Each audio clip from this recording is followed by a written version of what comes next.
Revolution is here. And what do I mean by revolution is here? The President Tinubu administration has been called an illegitimate president by the South African Broadcasting Company. Let us watch this video together.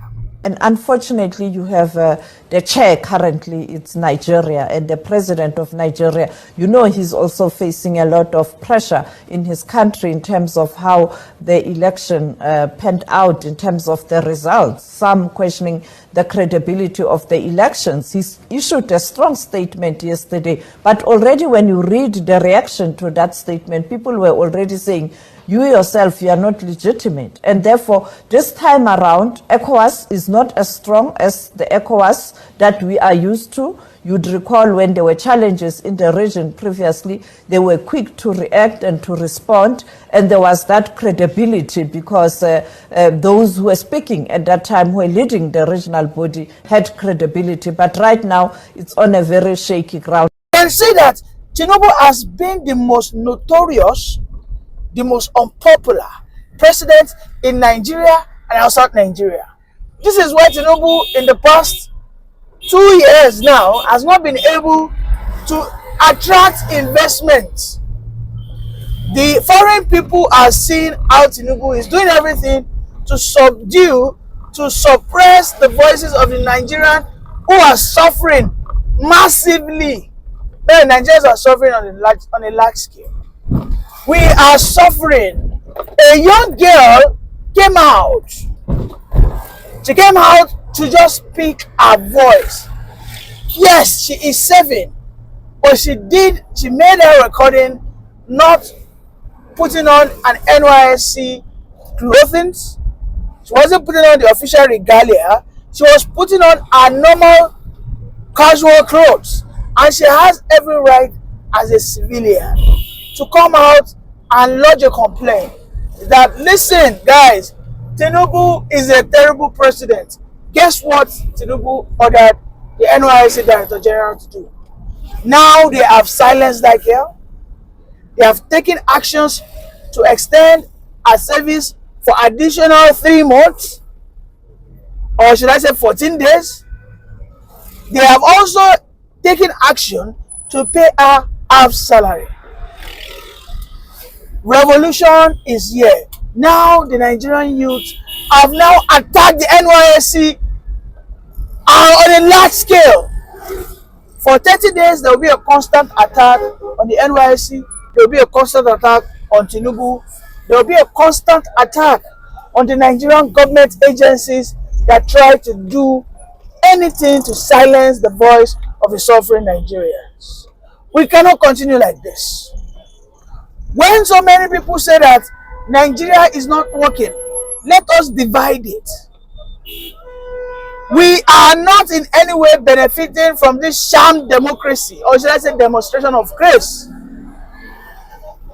Then a child of Tinubu, calling himself Sheikh Tinubu, has this to say. I don't know if you have watched this video.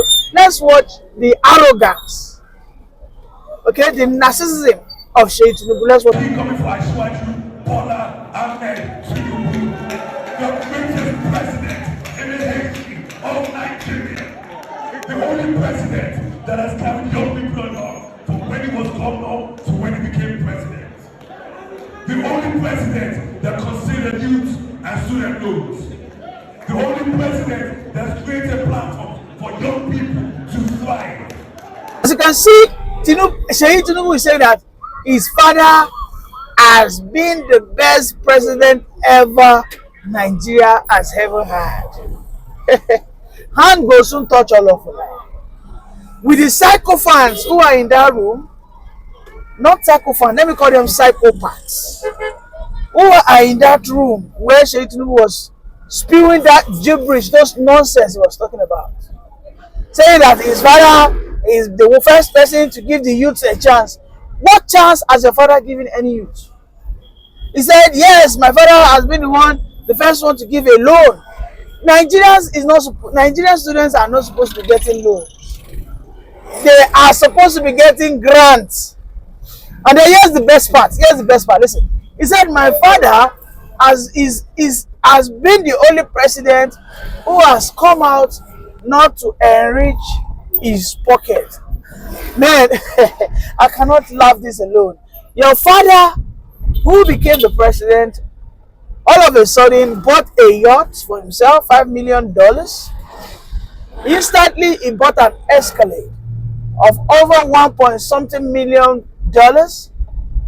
And then also, he has given your mother, Remi Tinubu, he gave your mother some amount of money that no president has ever done. He gave her as a first lady. And then you as a first son, there's no any first son that has gotten so much resources allotted to him like you. What role are you playing in the Nigerian constitution? Your position or your office as a first son is unofficial. So that nonsense you are saying, Tinubu, I think you should cover your eyes and be ashamed of yourself. Because your father, who is Bola Ahmed Tinubu, has been terrible at his job. And every Nigerian youth have every right to say this. Otherwise, you want to tell us that the Nigerian youth and the Nigerian people were not the one who he is governing or are not the ones that elected him into position. Are you telling us that your father is the master of the people or a servant of the people? Which one is your father to us? Is he a master or a public servant? Revolution is here. I have seen a Peter Obi post where Peter Obi called out Tinubu for trying to turn himself to a dictator. How Peter Obi exposed several threats that have been directed towards him just because he has simply criticized his government. Constructive criticism. He criticized Tinubu. He even showed them the way, gave them ideas. Gave them options. Instead of you going this way, why don't you go this way? Why don't you do this? He even told them, why don't you go and borrow money? If you need to defend the dollar for a period of 1 year or 2 years, while you defend, you aggressively invest into farming and education, and then health and transportation, so that by the time we now want to, unify the dollar or stop defending our currency, we would have had some critical infrastructures that will help to alleviate the pressures that come with dollar unification. What did they tell him? They told him that he's a warehouse economist. Revolution must come. Revolution has to be the thing that will sweep this country into progress. Revolution has to be that process that this country has to pass through, and it must be charged by the youth. Yes, why it is looking like the youths are defeated? Why, of course, it seems that the youth are divided by bigotry, because that is what this administration seems to be very good at. Before you know it, you start seeing some youth coming out and they start saying that my Lagos, not your Lagos. They start telling you, go back to your state. This is not Anambra, this is Lagos. And they start telling you, we like it like that. Me, as a Yoruba man, I do not like the way Lagos is thinking. I, as a Yoruba man, I do not like how Oyo State is still underdeveloped. And that is a fact. So these bigots, who of course are being heavily paid by politicians to keep dividing the Nigerian people, will fail. Because in the next 30 days, I am certain, and at this time I am convinced, that something very huge will happen, and it will sweep out all these corrupt leaders who are doing everything to put us in this terrible state as a nation. Wike's actions will actually affect the president's ambitions in 2027 negatively. And if the president is what, well, if you want, he I think they call should it make toxic, a move. weakest toxic Politics. That in the best interest of his ambitions for 2027, the president should relieve him of his duties as minister. I didn't say that. The Pandef Youth leadership have said, and they're asking Wike to apologize to all the elders and communities that he's insulted. And so they're saying that this is not the style of politicking that we want, or that he might actually do the opposite to the president's ambitions in 2027. So while he is saying that nobody will stop the president, maybe he's the one now that might stop the president. It might not be in the papers, but I want to talk about the politicking like you talked about, the fact that people are not even doing enough, the politicians. And secondly, the fact that when you criticize them, you're being harassed. I was sad and taken aback by video of some official of the NYC calling up a girl, a lady, to tell her that she shouldn't have criticized the government. At first, you're a citizen before you join the NYC. You have a right to criticize. And all what she said is true. Lagos stinks. There's high inflation. Yes, I know the government have been doubting the narrative that food prices are coming down. Have they come back to the 2023 levels when this government came in? How much was rice in 2023 when this government came in? So these are the questions we should ask them. And when you hold them accountable, they start becoming frenetic. When you ask them, what have they done? They can't answer the question. For instance, tell me 100 achievements of this administration. What were the promises? There's a video making the rounds when it was said that if I don't restore power in 4 years, you should not give me a second term. What we need is the real impact in the lives of people. We campaign in poetry and we govern in prose. There's a difference between the campaign, the poetry time, and the prose where you actually get to do the work. What we should focus more is the work done. Yes, there's been some successes, students' loan and all of that. The presidential initiative of CNG, how pervasive has been the adoption of CNG? From Buhari's time, they said they wanted about 5 million CNG cars on the road. How many cars have CNGs today? What's even the availability threshold of CNG? How many CNG stations are there? So these are the numerous questions we ask them, and we want accountability. That's just all. Citizens will speak in the government. Yeah, well, thank you very much. Accountability. Thank you so much, Bimbai. You're still here with us. Working hard on a Monday. We continue the morning show. We'll take a quick break. When we return, we'll have Rotu Sodiri to give us updates on global business activities. Stay with us.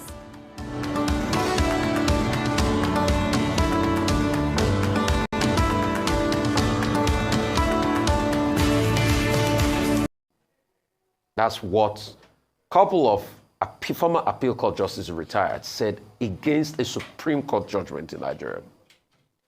Fidelis Auditor, QC, was also on one of our shows here yesterday. He also made the point about the judgment. He also made the argument that it's as clear that once lawmakers defect, they should lose their seats. This is, in fact, to put it one step further, Dakuku Peterside wrote an article today where he talked about the fact that he's been able to track about 134 legal opinions as regards the Court of Appeal, Supreme Court judgment in Rivers case. 130 said there had been things they faulted about that judgment out of 134. I've given you 4 different accounts as regards the Supreme Court judgment in this country. While all of this is going on, we've seen a lot of bad faith being shown. For the sake of fairness, by the two parties. Yeah. Yes, there's a Yoruba saying that what it means is once you go to court with somebody, there's no how you can be friends. So bad faith goes across both parts. But once Governor Fubara has started to kowtow, to say, let us get this off, one will have expected the State House of Assembly to listen to him. The same State House of Assembly, they claim that they have not been paid in 6 months. In over a year, 18 months, beg your pardon. Same State House of Assembly. Now the governor is saying, let us fix this. They keep giving excuses. The last time they shot the case against him, they said, it wasn't their priority, that he was going somewhere in Ogoniland, and he just had to, they use a local palace branch there. If the lawmakers do not have any other motive, by now they should be settling the case. But you and I know that how were the lawmakers surviving in 18 months without pay? Somebody was definitely helping them out somewhere, and that we know. And it's that person that is still pulling the strings. And it's that person that came to a place in Ijaw land in, in River State over the weekend that caused a lot of skirmish. It is the same that person, after all is said about the Ijaw people, now he's now folding, like they say in social media parlance, by saying, no, I didn't say the same about the people. There were skirmishes, tear gas being fired, and all sorts happened when he came over the weekend. So we know what is going on. We know that there's a grand attempt, which the governor at first feared, to impeach him. But also, we will present all the facts and speak for common sense. And like my maths teacher, Mrs. Brimer, will say, common sense is not always common. Absolutely. Very aptly said, Rufai. It was very concerning to watch some of the videos and pictures that came out of River State over the weekend as we see an escalation in tension. There are outbursts, pockets of violence here and there. And of course, we know when violence is politically motivated, there's always some sort of financial inducement. There's always somebody bigger behind it.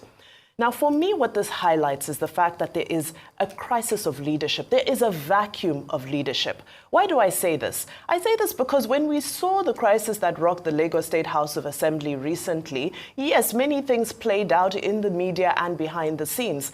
But ultimately, we saw all parties involved being united by an interested party, an invested leader in that situation. And they all came out singing, "On your mandate, we shall stand."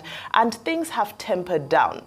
Peace has been restored to a large extent. Now, in the state of Rivers, unfortunately, we're not seeing any decisive leadership. Where are the elders? Where are those who are respected by all, who we would hope by now would have called all parties to order? Now, when we look at the Supreme Court ruling, yes, we can take it apart in many ways, but there's one thing for me that stood out, which should be our primary focus at the moment, which is that a government cannot be said to exist without one of the three arms that make up the government of the state under the 1999 Constitution. So the ultimate fact here is that the government cannot be said to function or exist without the lawmakers. That has been ruled. Now, there's a lot of focus on the governor himself to reach out, to extend the olive branch, and to do all things necessary to ensure that he placates these 27 lawmakers and brings them back into the fold. But it doesn't seem that there is the equivocal good faith from the other side. We saw how they refused to accept his invitation to meet, and even some representatives of that group coming into the media and continuing to insult the governor, when this is supposed to be a season of peace and reconciliation, a season where we can all chart a way forward, even if that way forward means that they are going to come to converge to institute an impeachment against the governor. However, it's now time for that, for the government to be reconstituted and for governance to continue. Now, there's so many things being said. I remember we spoke to Senator Sekibo, who is the senator representing River Central last week, and he was one of the first people to say that he felt that the governor is grandstanding. Well, the Commissioner of Information, Joseph Johnson, has said that, in fact, the letter was written and they had proposed that the new proposed date for the budget representation is March 19th, which I believe is on Wednesday. So we'll now count down to Wednesday and see if all parties in good faith, whether it's by WhatsApp or whether it's by whatever form of communication, the fact of the matter is that the message has been communicated that we want to meet and converge to pass this budget. So let there be good faith from both sides. Yes, everybody is playing their politicking political maneuvers. Additionally, I think it's critical that as much as some want to politicize the role of the judiciary in all of this, it's important for us to hold the politicians to account, because Siminalayi Fubara was elected by the popular vote. Similarly, the lawmakers were elected by the popular vote before they defected and returned and so forth. So at the end of the day, the people need to remain the focus. Delivery of good governance